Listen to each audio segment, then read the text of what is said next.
हर हर महादेव। शिव को पूजो सब मिलेगा। नित्य मैं एक बात कहता हूँ, शिव को पूजो सब मिलेगा। भगवान शिव की पूजा से आप वह कुछ प्राप्त कर सकते हैं जो इस जगत में अप्राप्त है, अर्थात जो प्राप्त करने योग्य भी नहीं रहता, जो आपकी पहुंच से बाहर है, उसे भी आप प्राप्त कर सकते हैं। किससे? भगवान शिव के पूजन से। आपने ज्योतिर्लिंगों की कथा सुनी, आपने उसमें सुना क्या कि जो व्यक्ति भगवान शिव की पूजन कर रहे हैं उनकी शत्रुओं से रक्षा भी हो रही है, धन संपत्ति की प्राप्ति भी हो रही है और समाज में उन्हें यश कीर्ति भी प्राप्त हो रही है। सब कुछ मिल रहा है भगवान शिव की पूजा से। तो प्यारे, महादेव की जो शिवलिंग है, आज हम आपको सुनाएंगे। हमारे पास शिव पुराण पुस्तक हमने खोल रखी है, जैसे जैसे इसमें वर्णित है ऐसा ही मैं आपके सामने वर्णन करूंगा।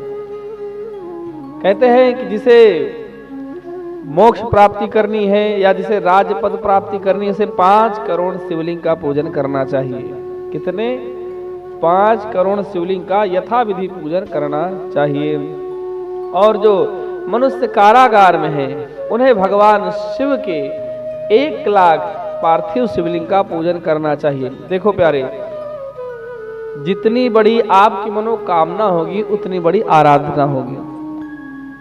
बिना परिश्रम किए, बिना तप किए कुछ भी मिलने वाला नहीं है। अतएव जो शिवपुराण में स्पष्ट रूप से लिखा हुआ वह मैं वर्णन करता हूँ। श्री सूत जी कथा सुनाते हैं और शौनक आदि ऋषि कथा सुनते हैं। श्री वेद व्यास जी वर्णन करते हैं, यदि कोई व्यक्ति कारागार में है तो उसे 1 लाख पार्थिव शिवलिंगों का पूजन करना चाहिए।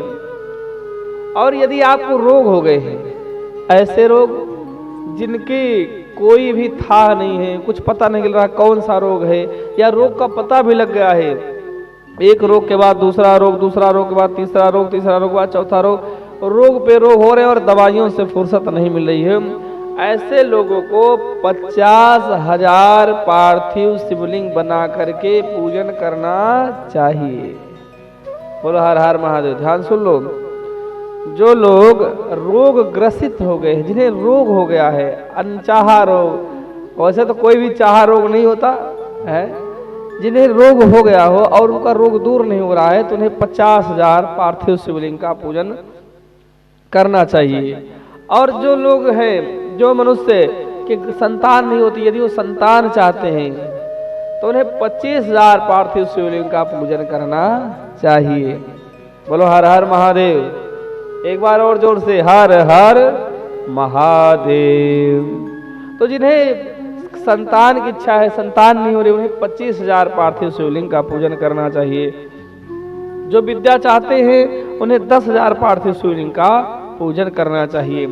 और जो लोग वाणी चाहते हैं, अर्थात अपनी बात किसी को समझा नहीं पाते हैं, बात को समझाने असमर्थ हैं, और उन्हें ज्ञान तो बहुत कुछ है लेकिन वाणी नहीं, अर्थात बोलने का उन्हें तरीका नहीं पता है, किस तरह से सजा करके अपनी बात को समाज में कही जाए, तो ऐसे लोग जो है भगवान शिव को घी चढ़ाएं। क्या चढ़ाएं? घी चढ़ाएं। घी से भगवान शिव की पूजा करनी चाहिए।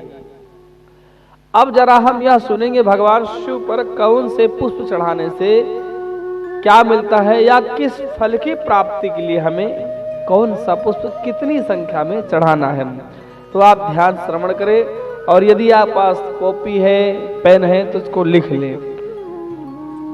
कहते हैं राजा पर विजय प्राप्ति करने के लिए व्यक्ति को 1 करोड़ कमल पुष्पों से शिव की पूजा करनी चाहिए।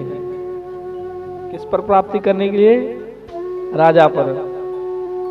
पहले क्या होता था प्यारे, राजा लोग होते थे, महाराजा लोग होते थे, तो उनसे दुश्मनी बहुत हुआ करती थी एक दूसरे से। तो कई लोग उस राज्य को जीतने के लिए, जो समृद्धशाली राज होता था, बड़ा षड्यंत्र रचते थे। तो ऐसे में शिव की पूजा बताई गई। यदि कोई राजा पर विजय प्राप्त करना चाहता है तो उसे 1 करोड़ कमल पुष्पों से शिव की पूजा करनी चाहिए। दूसरा क्या है, यदि आपसे राजा रुष्ट है, राजा आपसे नाराज है, तो ऐसे में उस व्यक्ति को, राजा को अपने अनुकूल करने के लिए 10 लाख कमल पुष्पों से शिव की पूजा करनी चाहिए। कितने? बोले तो 10 लाख कमल पुष्पों से शिव की पूजा करनी चाहिए। और जिसे यश प्राप्त करना है उसके लिए कहा गया है कि 5 लाख पार्थिव शिवलिंगों पर भगवान शिव के कमल पुष्पों को चढ़ाएंगे। और जो व्यक्ति मोक्ष प्राप्त करना चाहते, जिन्हें परम पद चाहिए, जिन्हें मोक्ष की कामना है, वे भगवान शिव पर 5 करोड़ कमल पुष्पों को चढ़ाएं। बोलो हर हर महादेव। कितने पुष्पों को? 5 करोड़ कमल पुष्पों को शिव जी पर चढ़ाएं। किस लिए? बोले तो मोक्ष प्राप्ति के लिए, ऐसा बताया गया है। और जिन्हें ज्ञान चाहिए, जो ज्ञान के अज्ञानी हैं, परेशान और ज्ञान नहीं मिल रहा, उन्हें भगवान शिव पर 1 करोड़ कमल पुष्पों को चढ़ाना है। अब जरा हम यह सुनेंगे कि जो हम महामृत्युंजय मंत्र है, इसका जाप करने से क्या मिलता है, क्या फल मिलता है, कितना जाप करने से क्या फल मिलता है, जरा आप इसे श्रवण करें। जो भगवान शिव का दर्शन करना चाहते हैं प्रत्यक्ष रूप से, उन्हें 5 लाख महामृत्युंजय करना चाहिए। इसमें देखो स्पष्ट लिखा है कि 5 लाख महामृत्युंजय मंत्र का जाप करने से भगवान सदाशिव निश्चित ही प्रत्यक्ष रूप से प्रकट हो जाते हैं।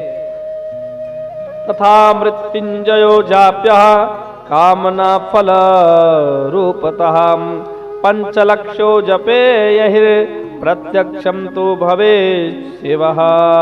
कितने? 5 लक्षो अर्थात 5 लाख मंत्रों का जाप करने से शंकर भगवान प्रत्यक्ष रूप से आपके सन्मुख खड़े हो जाएंगे। कितनी बढ़िया बात है और कितनी ज्ञान की बात है। कई लोग कहते हैं ना कि महाराज भगवान शिव के दर्शन करने से दर्शन नहीं हो रहे, तो प्यारे शिव पुराण में स्पष्ट बताया गया कि 5 लाख महामृत्युंजय का अनुष्ठान करें। भूमि पर शयन करना, एक टाइम भोजन करना, अखंड ज्योत जला करके रुद्राभिषेक इत्यादि करते हुए, पार्थिव शिवलिंग का पूजन करते हुए 5 लाख महामृत्युंजय मंत्रों का जाप करेंगे, तो इससे क्या होगा? भगवान शिव आपको दर्शन देंगे। अब आगे लिखते हैं कि 1 लाख जाप से मन की शुद्धि होती है। कई लोग कहते हैं महाराज हमने 1 लाख जाप करा, कोई फायदा तो हुआ नहीं, हमारा कार्य सिद्ध हुआ नहीं। प्यारे तुम्हारा पहले मन तो शुद्ध हो जाए। जब आपका मन शुद्ध हो जाएगा फिर आपकी अगली सीढ़ी चढ़ेगी। 2 लाख जैसे मंत्र आपके होंगे तो पूर्व जन्म की बातें याद आएंगी। किस जन्म की? बोले पूर्व जन्म की। और जब 3 लाख पूर्ण होंगे तो आपकी सारी जगत की मनोकामनाएं पूर्ण हो जाएंगी।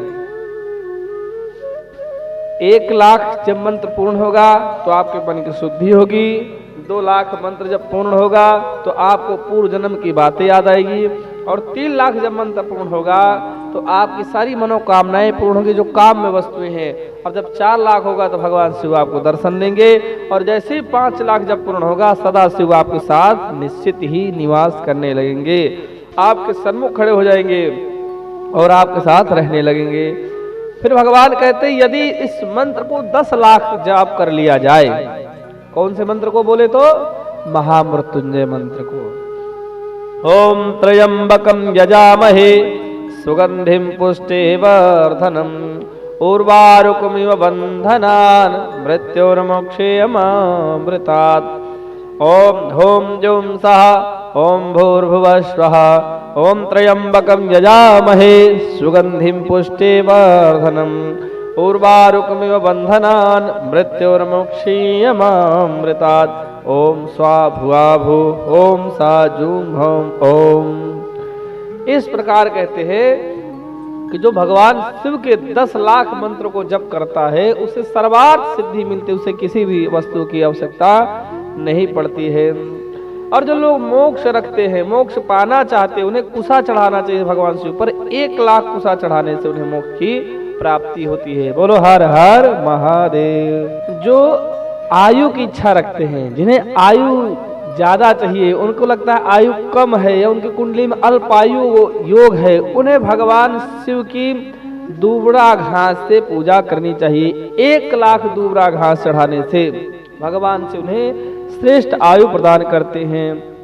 और जिन्हें पुत्र की इच्छा है, उन्हें जिनके पुत्र नहीं हो रहा है, परेशान है, घर में क्लेश हो रहा है पुत्र के लिए, बहुत सारी दिक्कतें आ रही, उन्हें भगवान शिव की धतूरे के 1,00,000 फूलों से पूजा करनी चाहिए। ध्यान रखो, किसके लिए? पुत्र प्राप्ति के लिए व्यक्ति को 1,00,000 धतूरे से पूजा करनी चाहिए। जो लाल कंठ वाला धतूरा होता है बड़ा शुभदायक माना गया है, और जो तुलसी दल से शिव पूजा करे तो उपासक को भोग और मोक्ष मिलता है। अब ये बड़ा विवादित रहता है। कई बार जब मैंने सुना यार कि भगवान शिव पर तुलसा दल चढ़ता है तो लोगों ने कहा महाराज ऐसा कहा लिखा, तो शिव पुराण में स्पष्ट लिखा है कि भगवान शिव पर तुलसा दल से भोक्ते मुक्ते फलम तस्य तुलस्या पूजयेद्यते, अर्थात जिन्हें भुक्ति मुक्ति चाहिए वो शिव की तुलसी दल से पूजा करें।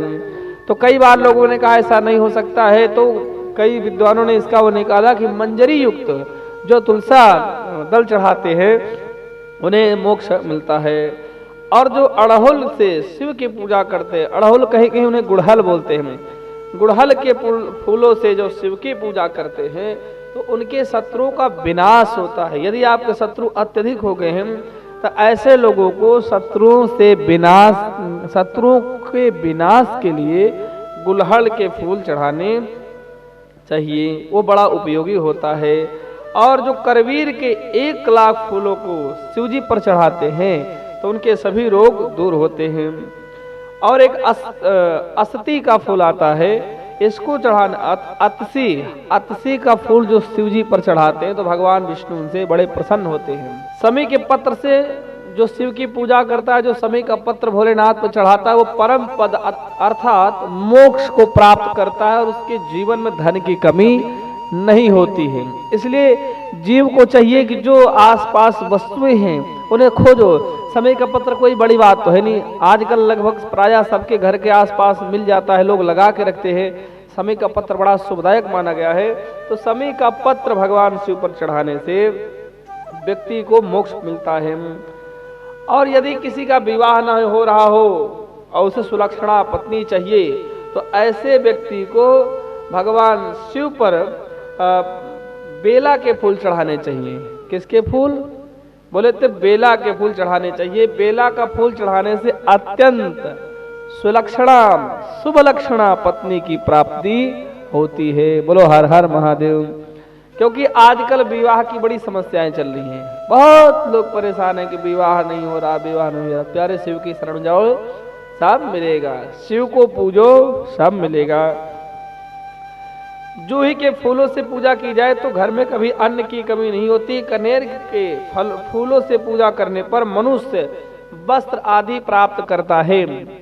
आप सुन रहे होंगे ऐसा कोई फूल नहीं आ रहा जो भगवान शिव पर न चढ़ा जाए।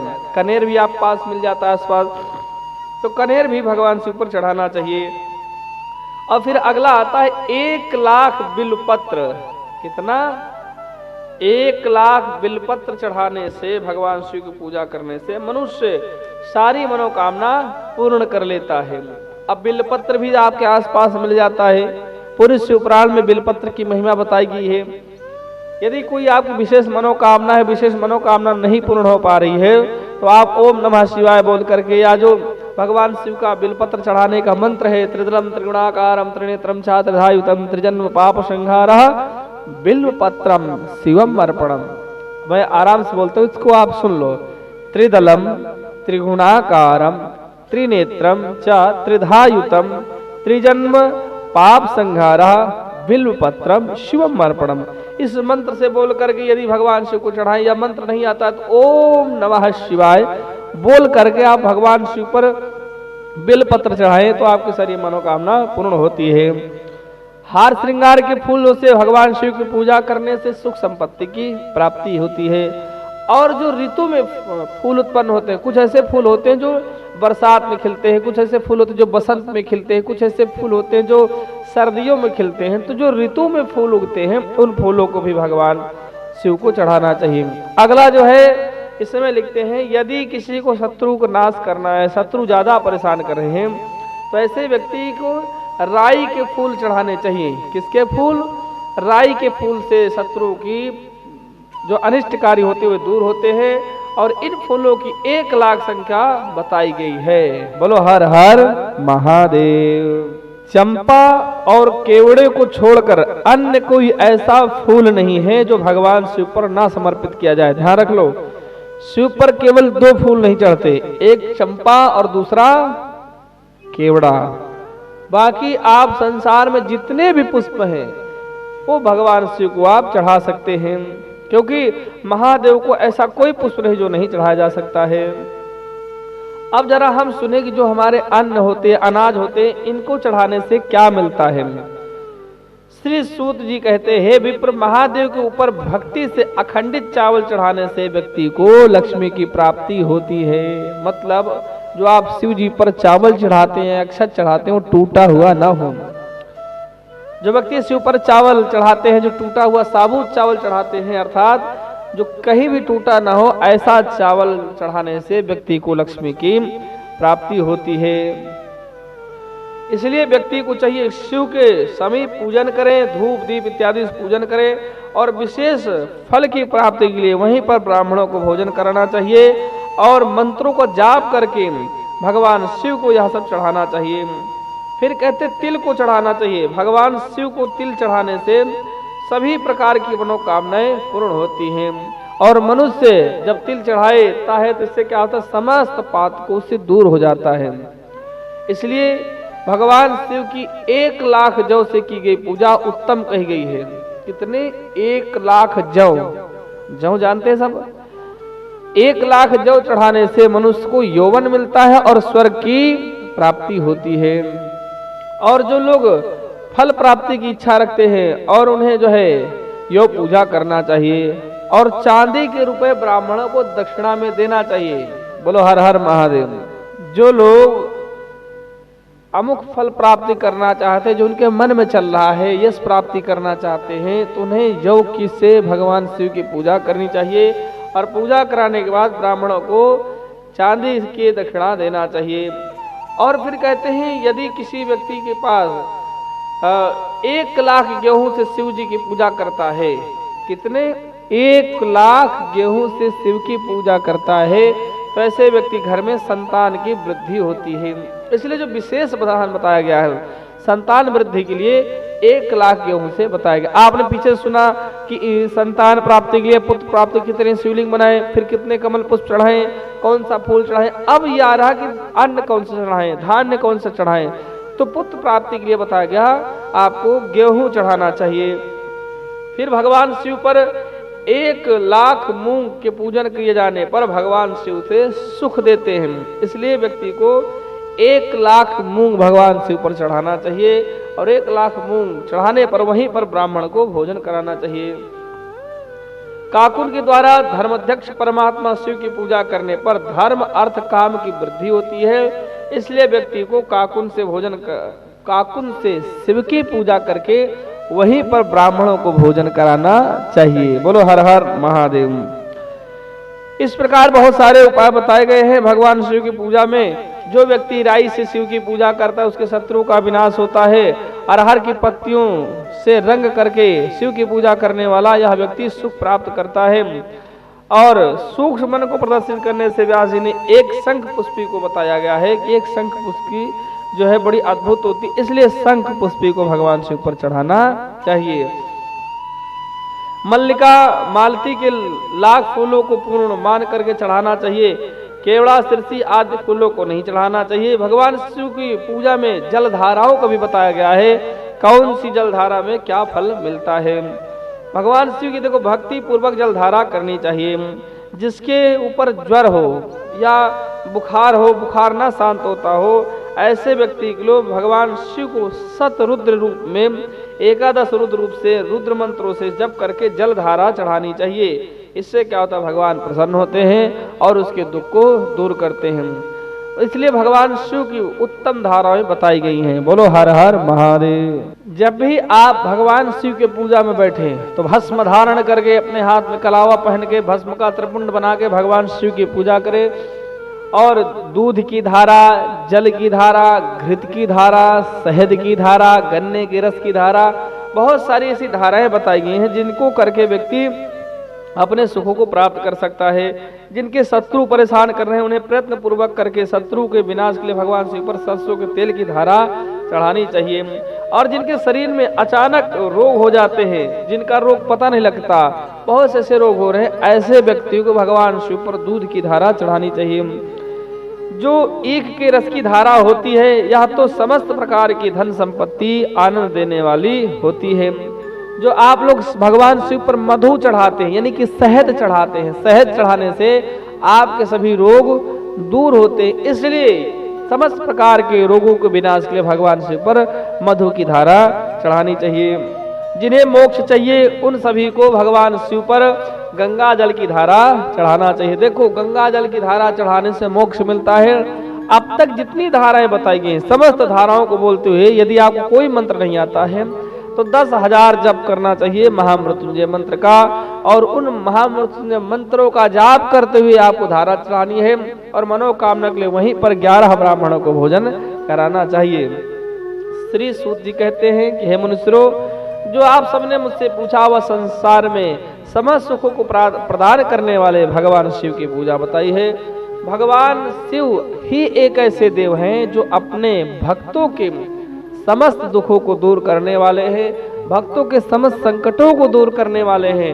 उनके चरणों में जो कोई व्यक्ति जाता है वह जाकर के भगवान शंभु की आराधना करके सब कुछ प्राप्त कर लेता है।